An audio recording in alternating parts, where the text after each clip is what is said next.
Olá, Piauí! O movimento é um dos pilares importantes na corrida por mais qualidade de vida. Faz bem para todo mundo, mas para quem tem diabetes, a indicação vai além de uma simples recomendação, passando a fazer parte de um dos pilares terapêuticos. Por isso a série Jornada Azul Viver com Diabetes já está pronta para te mostrar os benefícios para você levantar da cadeira e ganhar ritmo na busca por uma vida melhor. Quer saber quais são os exercícios mais recomendados para o controle do diabetes ou qual o valor ideal de glicemia para iniciar o treino? Pois você está no programa certo. Pedalamos um conteúdo incrível para informar, inspirar em pleno Novembro Azul. Para mergulhar fundo no episódio Atividade Física e Diabetes, vamos receber 2 especialistas e vão mostrar que o corpo pode e deve ser um grande aliado da saúde. Dr. Eduardo Aire Moraes, cardiologista e pós-graduado em Medicina do Esporte, e ainda a profissional de Educação Física, Patrícia Uchoa. Também vamos mostrar depoimentos de pessoas que já entenderam que movimento é remédio. Essa conversa aqui é só o aquecimento. O Jornada Azul Viver com Diabetes está no ar.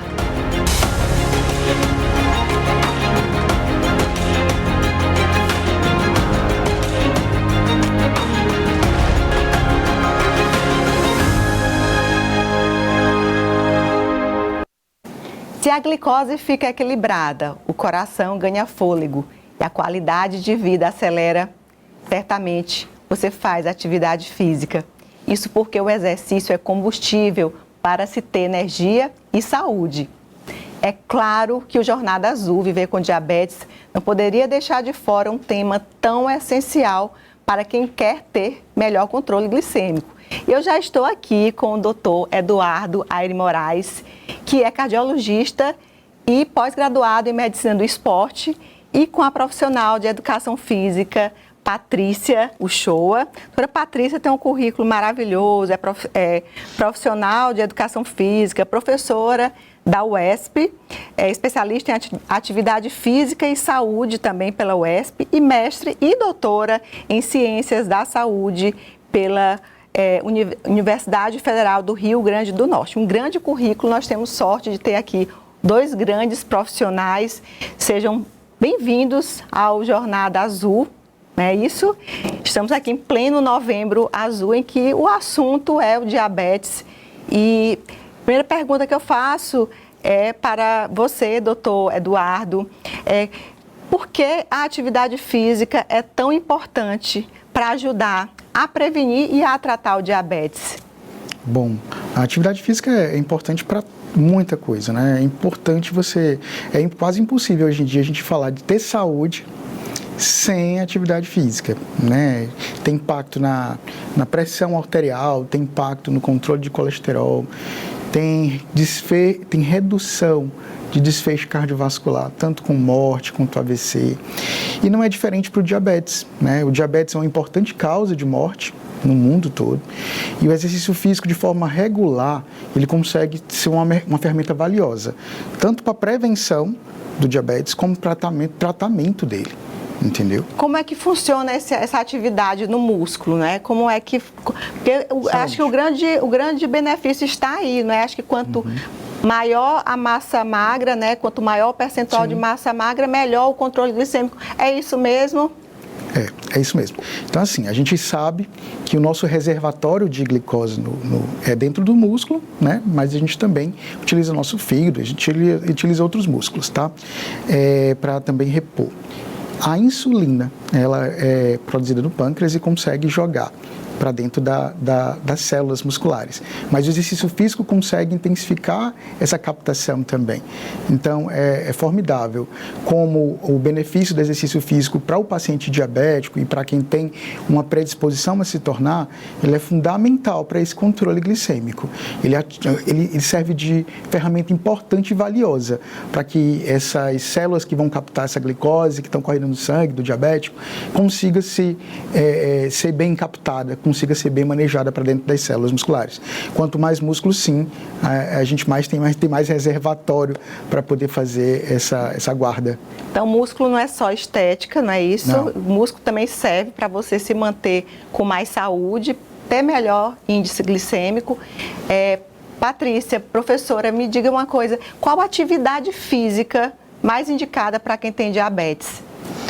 Olha, quanto à atividade física, vamos falar de uma forma geral, que todas são indicadas, depende muito, né, de cada indivíduo.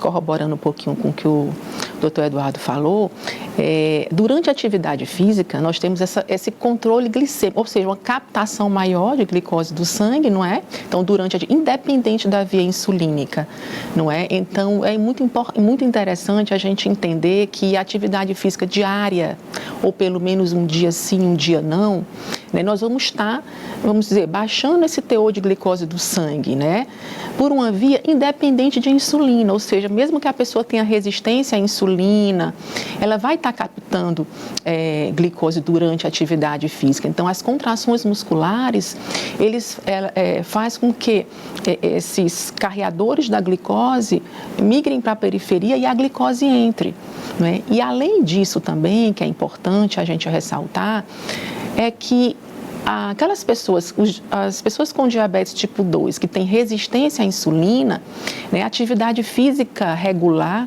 promove essa diminuição da resistência à insulina, né? Aumenta a sensibilidade dos tecidos à insulina. É o mesmo caso do pré-diabetes, não é? Sim, também. Também tem resistência à insulina. Também. Então, a atividade física ela é prevenção e tratamento. Então, de qualquer forma, assim, de antemão, a gente precisa estimular as pessoas a ser ativo fisicamente, combater esse sedentarismo, não é? Então, aí entra várias questões, não é? Em que o que a pessoa mais gosta vai conseguir fazer. Sim. Não adianta a gente dizer, olha, você vai fazer uma natação, se a pessoa não gosta de água, não gosta de nadar. Então, assim, cada caso também é o caso, existe a individualidade biológica, não é? Mas, de qualquer forma, a musculação é indicada. A gente pode falar um pouquinho mais sobre cada um. A caminhada também é indicado. Se a pessoa muitas vezes não tiver consequências, né, da doença, assim, já há outros riscos. Sim, sim. Mas, de uma forma geral, toda atividade física vai trazer benefícios para essa pessoa com diabetes. No caso das crianças, hein, doutora? As crianças também, né? Também. Qualquer atividade vale a pena, sempre monitorando a glicemia, tendo essa preocupação, não é isso? A gente precisa entender, né, assim, bem separar um pouquinho sobre tipo 1 e tipo 2, não é? O que é que a gente tem observado? Vamos só falar um pouquinho sobre o tipo 2. Que o aumento da obesidade, né, nos jovens também está predispondo jovens a ter diabetes tipo 2, resistência à insulina, pelo excesso de gordura, que acontecia nas pessoas na fase de envelhecimento. Sim. Não é? Os maus hábitos, né? Os fast food. Um impacto muito grande. Eu só aproveitando para complementar, que a gente consegue ver, basicamente, isso foi importante você ter tocado no assunto. A gente vê muita criança hoje com péssimos hábitos, né? Muitos em tela, né? Mas também a gente pega a questão da gestação, né? O diabetes gestacional como um causador. De cada 6 crianças, na verdade, uma foi submetida a níveis glicêmicos mais elevados no intraútero. E eles, por conta disso, podem vir a se desenvolver ao longo do crescimento, obesidade e diabetes também, tá? E isso é uma coisa cada vez mais do presente. Uma pergunta que eu sempre respondi muito ao longo da vida tem relação com a diabetes gestacional, que eu não tive, né? E meu filho foi diagnosticado com diabetes aos 9 meses de vida. Então, as pessoas fazem uma relação do diabetes com o bebê, né, que tem diabetes tipo 1. E eu sou um caso, assim, bem diferente, né? Eu tive um tipo 1, mas eu não tive muita saúde na minha gestação, foi tudo ótimo, peso, enfim. Doutor Eduardo, pode falar. Só voltando na pergunta especificamente para a criança com do tipo 1, né? Então, esse controle glicêmico é muito importante. A gente pode falar um pouquinho, especificar só para o tipo 1, não é? Para o que o maior risco é a hipoglicemia e é o durante o exercício, é o maior medo. Até a pessoa que tem diabetes tem esse medo também de praticar, de passar por os perrengues diabéticos que eles chamam, não é? Justamente. Que a gente chama. Mas a gente vai falar aqui um pouquinho sobre especificar hipo, hiper. E aproveitando já até o gancho, eu pergunto para o doutor Eduardo, é verdade que a atividade física, como a musculação e outras, pode elevar a glicemia ou baixar a glicemia?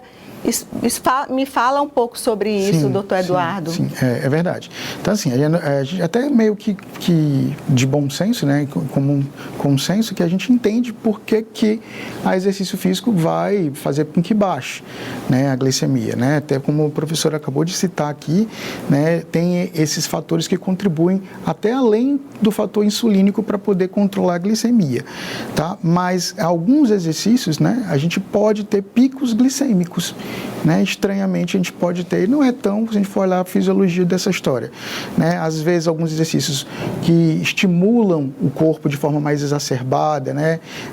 Causam um estímulo de glucagon e de cortisol, hormônios, né? catecolaminérgicos, né? Que eles conseguem fazer com que esse estímulo acabe se intensificando.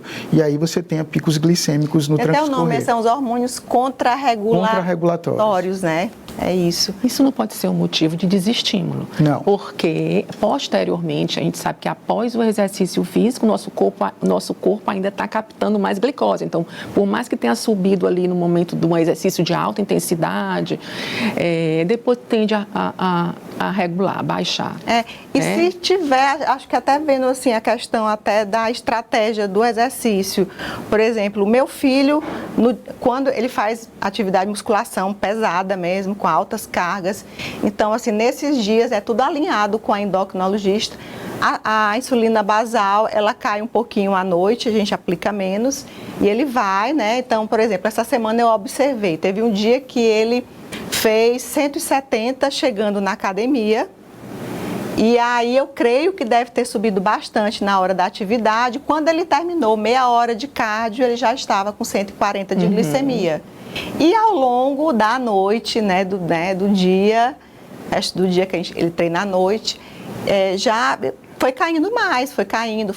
Então até tem que ter essa preocupação, porque a atividade física, ela tem efeitos pós-exercício. Durante quantas horas, hein? Vocês podem dizer? Pode chegar até 24 horas. 24 horas ainda, né? Pode. A gente tem, inclusive, uma preocupação com relação à glicemia, né, noturna do pós-exercício de intensos desse jeito. Então, a gente tem que tomar muito controle. Com relação a esses pacientes, principalmente que são do diabetes tipo 1 e que usam insulina, existe uma série de recomendações junto aos próprios colegas da endocrinologia de ajuste da terapêutica insulínica, né? Os próprios pacientes, eles são bem treinados para fazer essa monitorização. E eu acho que o mais importante para quem faz uso de insulina, né, e vai praticar atividade física, tendo essa noção, essa boa orientação do profissional de educação física, estar alinhando junto com a terapêutica da insulina o ajuste, né? Reduzir a terapêutica, controle glicêmico, se vai fazer exercício mais intenso, porque pode prevenir... E aferir, né? Antes, talvez durante e depois, né? Jane, essa resposta é muito individualizada, então tem que ser muito individualizado cada caso. Às vezes com uma pessoa a resposta pode ser hiperglicêmica, às vezes com outra não. E dependendo do dia, porque às vezes você não vê que o dia é igual, mas naquele dia o resultado foi no outro dia é outro. Por isso que tem que estar realmente de olho no monitoramento mesmo. Pré-exercício, no monitoramento pré-exercício. Tem até uma história para contar, a pessoa não conseguiu mandar o vídeo, mas é uma amiga que é uma médica aqui de Teresina, e mora hoje em São Paulo. Ela se submeteu a uma cirurgia há uns 2 meses atrás. Ela chegou na academia, no corre-corre do dia a dia, confiou aqui, meio que não estava tão bem, mas confiou que ia dar certo, que ia chegar na academia, fazer tudo bonitinho. Chegou na academia, apagou, desmaiou. quebrou, né, o tornozelo, precisou fazer cirurgia, foi uma hipoglicemia antes do exercício. Não foi nem pós-exercício, né? Ela tem diabetes? Tem diabetes tipo 1. Ah, do tipo 1. Exatamente. É uma pessoa que tem uma vida muito corrida, agitada, super se cuida, é uma médica que mora lá. Ela ia gravar o vídeo, não deu certo. A vida mas corrida. ela confiou que não estava tão bem, mas eu vou chegar e vou resolver, vou comer.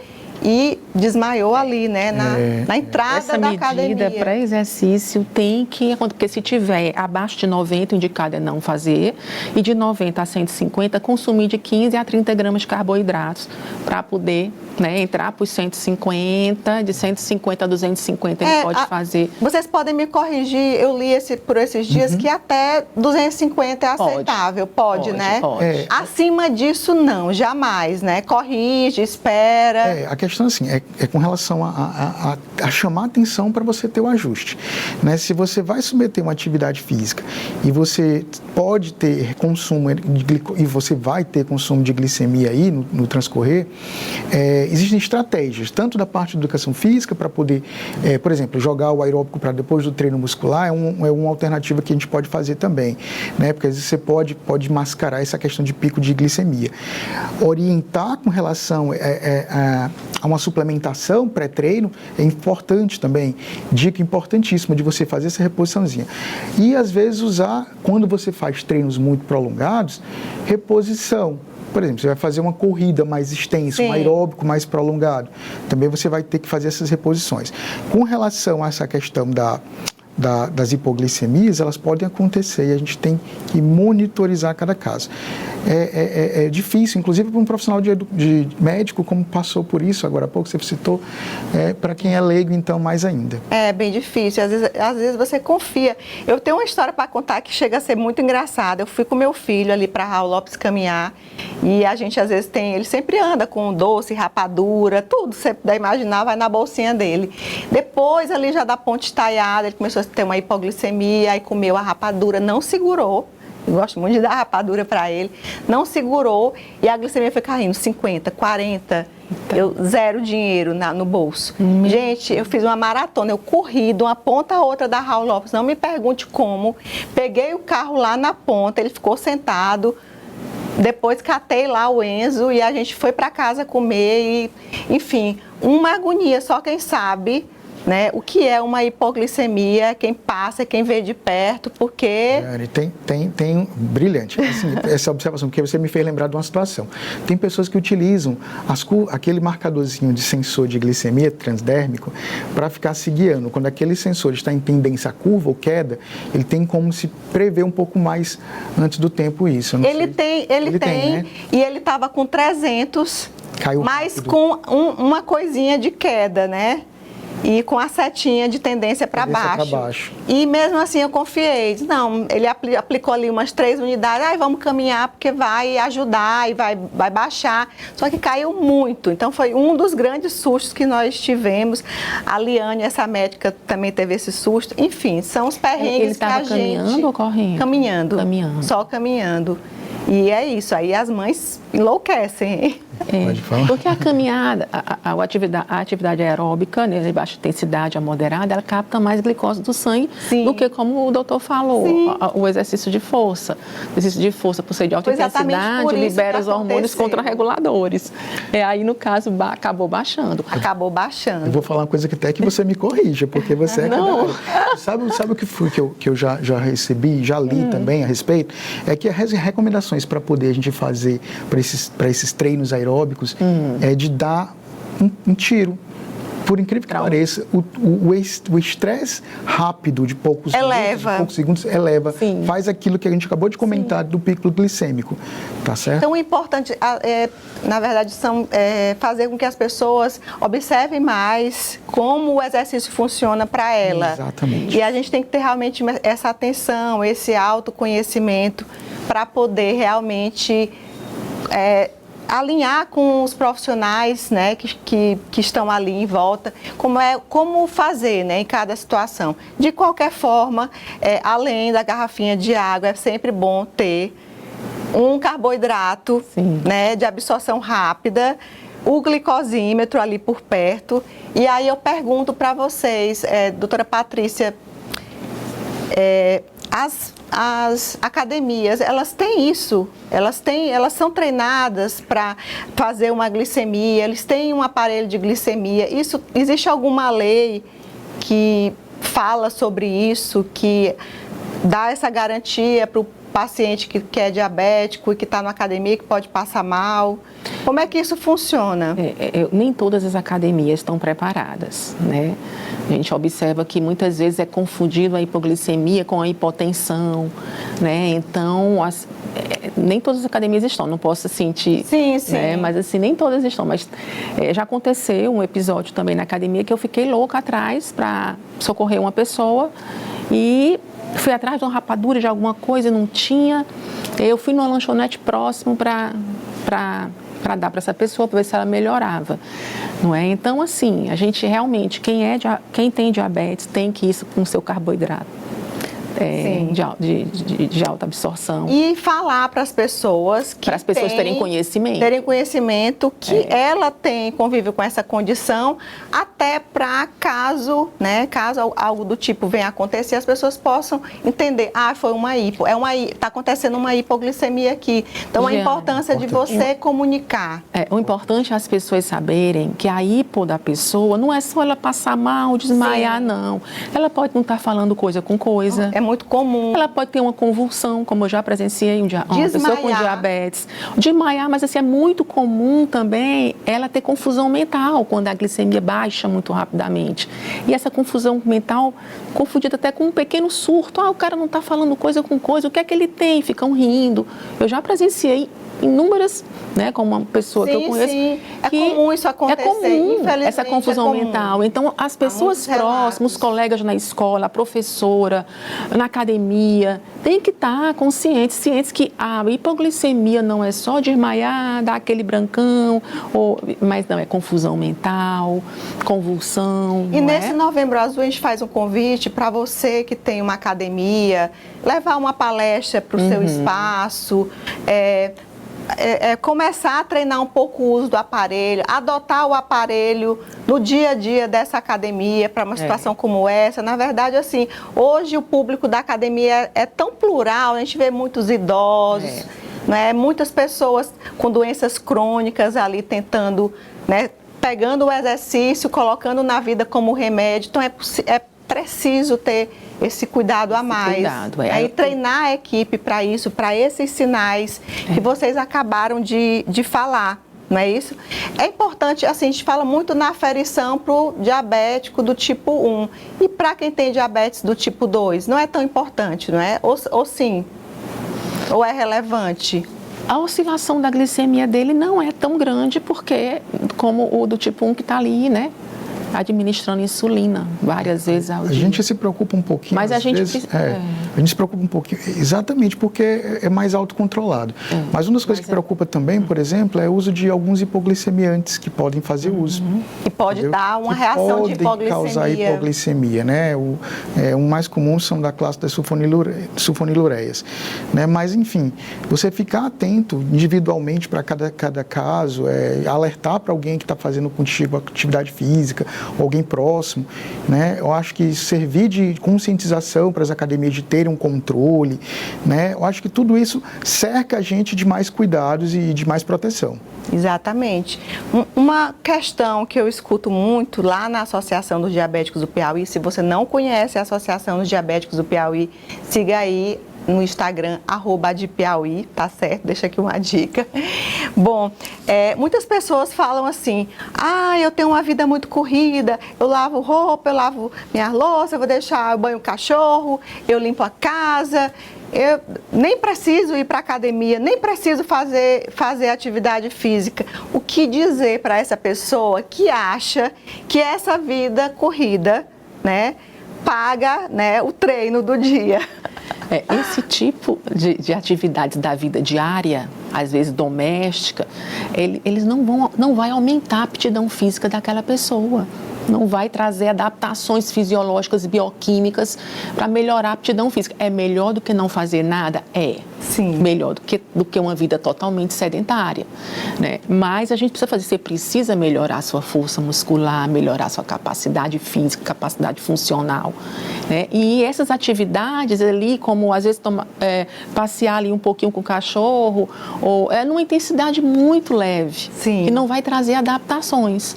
Exatamente. Entendi, porque não Você tem me um fez ritmo, lembrar- não é? Você me fez lembrar recentemente de um caso específico, particular, que eu vou trazer como exemplo, que foi um senhor de um nível socioeconômico bom, né, cultural bom, e eu perguntei, por que você não faz mais exercício físico? Não, mas eu tenho uma esteirazinha em casa, eu faço a minha caminhadinha lá no mais levezinho possível, para mim tá pago, eu tenho uns pezinhos, né? E eles não buscam a orientação exata de que tem que trabalhar, tem que fazer, buscar as metas, tem que poder treinar. Isso é muito importante. Então, essa questão do tá pago não tá certo, Não né? tá Você vai certo. fazer, você fica muito tempo sentado em tela, vai lá e tá pago uma hora de academia, tá errado. Tá errado. E você achar que atividades curtas, leves, também não vão te trazer transformações bioquímicas, neuromusculares que vão te ajudar a controlar tudo isso. Então, tem que colocar nessa rotina aí a caminhada, qualquer exercício. Quanto tempo, hein? De Assim, intensidade meia hora moderada. de caminhada. Pronto, as recomendações no mínimo, são de 150 minutos por semana. Essa é a recomendação, né? De no mínimo 150 de atividades moderadas. Ou 75 minutos de atividades mais intensas. Então, é importante que a pessoa controle isso, né? Monitore isso na semana. Eu vou fazer 3 vezes por semana ou 4 vezes, meia hora, contanto que ela consiga ter, né, ter um dispêndio de energia, né, de 150 minutos por semana. Quanto mais, melhor. Certo? Então, é importante que a gente eduque a população, que elas precisam encontrar um tempo para fazer atividade física, né? Ótimo. Para cuidar da saúde, porque Priorizar senão esse vão momento, ter que né? arrumar tempo para cuidar da doença. Exatamente. Não é? Então, é melhor a gente tentar, não é, conseguir um tempo para cuidar da saúde, para não ter que estar aí para consultório médico, indo para o hospital, Verdade. tal, ou com problemas. Verdade. E aqui as pessoas precisam ser mais ativas fisicamente, tá muito tempo sentado, eu trabalho muito no computador. Às vezes 1 hora na academia ainda é muito pouco para mim, que passo o dia no computador, muitas Sim. vezes, não é? Então, assim, é levantar, fazer alguma coisa, Pode fazer um isso, alongamento, né? Um alongamento. para amenizar o impacto do sedentarismo, do comportamento sedentário. Entendi.